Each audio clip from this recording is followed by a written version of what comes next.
안녕하세요. 오늘 이 시간에는 수원지방법원 여주지원후 2019 타경 34,621호 경매 물건을 가지고 말씀을 드리도록 하겠습니다. 이 물건은 간단한 것 같지만 혼동과 관련된 내용 등 여러가지 사항을 알아야 분석이 가능한 물건입니다.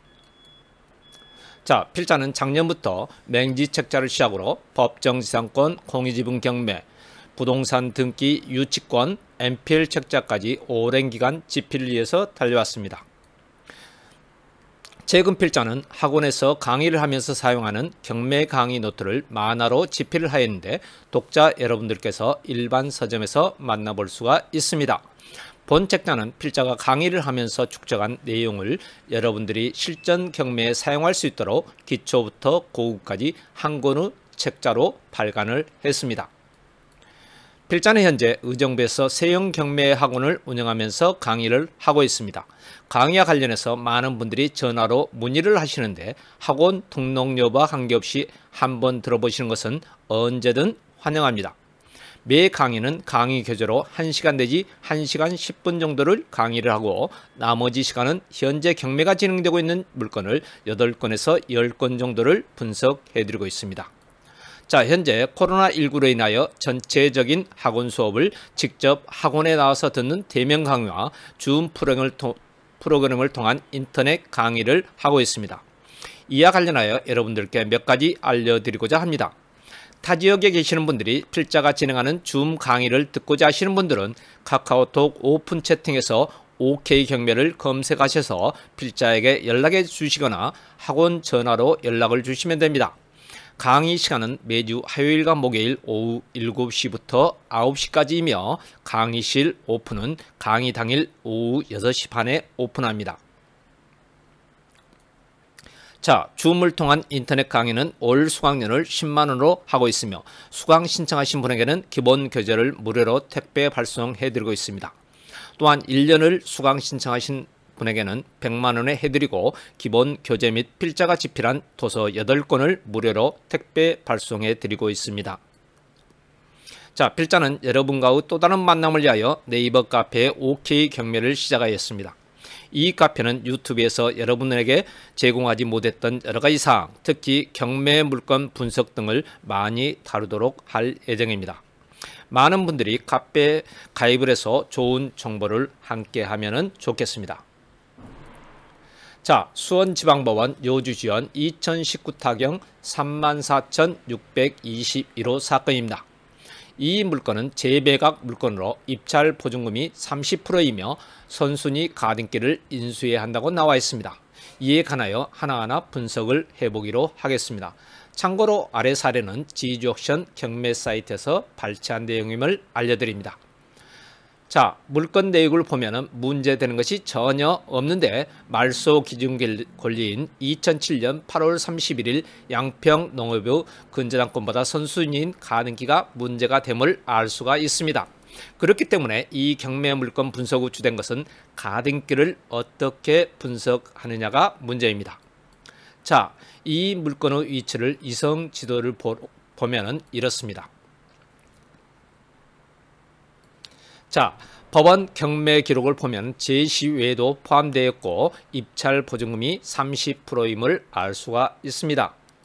또한 기일 내역을 보니까 전번 경매에서 최고가 매각 허가 결정을 받았던 입찰자가 대금을 미납하여 재매각이 되는 것을 알 수가 있는데 아마도 가등기 때문이 아닌가로 추측해 볼 수가 있습니다.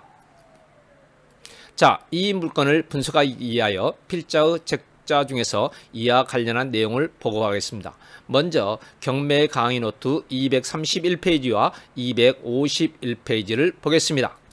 231페이지에는 혼동과 소멸이라는 내용이 나와 있습니다.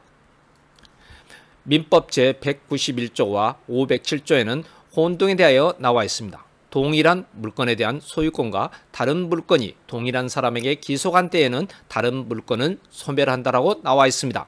그러나 이러한 법조문을 가지고 혼동의 개념을 이해하기에는 문제가 있습니다. 자, 책의 내용을 한번 보기로 하겠습니다. 자, 이 표에서 보면은 을은 각각 매매 계약을 체결하고 계약금을 주면서 소유권 이전 청구권 가등기를 했고 중도금 잔금을 지급하고 소유권을 이전했습니다. 그러나 을은 소유권 이전 청구권 가등기를 말소하지 않고 국민은행에 근저당권을 설정하고 대출을 받았습니다. 이때 국민은행은 가등기가 있음에도 불구하고 을에게 대출을 해주었습니다. 왜냐하면 소유자도 을, 가등기권자도 을이기 때문이며 이럴 경우 민법 제191조에서 말하는 것처럼 동일한 물건에 대한 소유권과 다른 물건, 즉 가등기가 동일한 사람, 여기서는 을입니다. 가등기와 소유권이 동일한 사람인 을에게 기속했기 때문에 가등기는 소멸한다는 것입니다. 그래서 국민은행에서는 을에게 아무런 문제도 삼지 않고 대출을 해줬습니다. 그런데 보통 이런 내용이 나오면 경매 사이트에서는 선순위 가등기 인수라고 나옵니다. 정말 그런 것인지 뒤에서 살펴보도록 하겠습니다. 자, 또한 이 책자의 251페이지를 보면은 가등기에 대한 내용이 나와 있습니다. 가등기의 소멸시효는 매매계약 완결일로부터 10년입니다. 그러나 10년이 지났다고 무조건 소멸되는 것이 아니라 가등기권자를 상대로 소송을 해야 한다고 나와 있습니다. 그런데 이 경매 물건을 보면은 2003년 6월 7일에 가등기가 되었다는 것을 알 수가 있습니다. 자, 이제 필자의 부동산 등기 책자를 보겠습니다. 이 책자의 151페이지에는 혼동으로 소멸되는 가등기에 대하여 설명을 드렸으므로 참고하시기를 바랍니다. 그렇다면 이제 이 경매 물건의 토지, 건물의 등기를 보면서 분석을 해보겠습니다. 자, 필자가 부동산 등기 책자에서 말씀드렸던 등기 분석표 양식을 이용하여 분석을 해보겠습니다. 먼저 토지 등기입니다. 여기에서 말소 기준 권리는 2007년 8월 31일의 양평농협의 근저당권이고 각구 23번의 소유권 이전 등기 말소 가처분은 22번 소유권에 대한 가처분이므로 전혀 문제가 없습니다. 자, 이제 건물 등기를 보겠습니다. 각구 1번 소유자 이한재 씨는 2003년 6월 7일 이병윤 씨에게 소유권을 이전해 주면서 가등기를 했습니다. 이런 등기를 보면서 많은 사람들이 궁금하게 생각하시겠지만은 예를 들어 이 두 분은 부자지간 같은데 어떤 사유로 문제가 생겨서 소유권을 넘기면서 가등기를 한 것으로 보입니다. 보통은 부모가 자녀에게 상속을 해주면서 자녀를 믿지 못해서 가등기를 한 경우가 많은데 이 물건은 그 반대의 경우입니다. 자, 이 물건은 각구 1번 이한재 씨가 각구 2번 이병윤 씨에게 소유권을 넘기면서 가등기를 하였고 그 가등기권자를 채무자로 하여 근저당을 하였습니다. 이때 근저당권자인 양평농협에서는 전혀 문제가 되지 않으므로 대출을 해 주었을 것이고 그 각구 4번과 같이 가등기권자 이한재 씨에게 소유권이 이전되었습니다. 그러므로 각구 3번의 가등기는 그 의무를 다했으므로 혼동으로 말소가 되는 것입니다. 또한 각구 29번의 소유권 이전 등기 말소 가처분은 28번 소유권에 대한 가처분이므로 전혀 문제가 없습니다. 결론적으로 이 경매 물건은 전혀 문제가 없습니다. 자, 오늘 이 시간에는 혼동에 대하여 알아보았습니다. 이제 방송을 마치기 전에 여러분들이 방송을 원하시는 내용이나 주제 또는 사건 번호를 올려주시면 가능하면 방송을 해드리겠고 이렇게 올리기 전에 구독과 좋아요를 꾹 눌러주시길 바랍니다. 또한 필자가 오픈한 줌 강의를 수강하실 분들은 카카오톡 오픈 채팅 OK 경매에 신청을 하시거나 전화로 신청을 하시면 되겠습니다.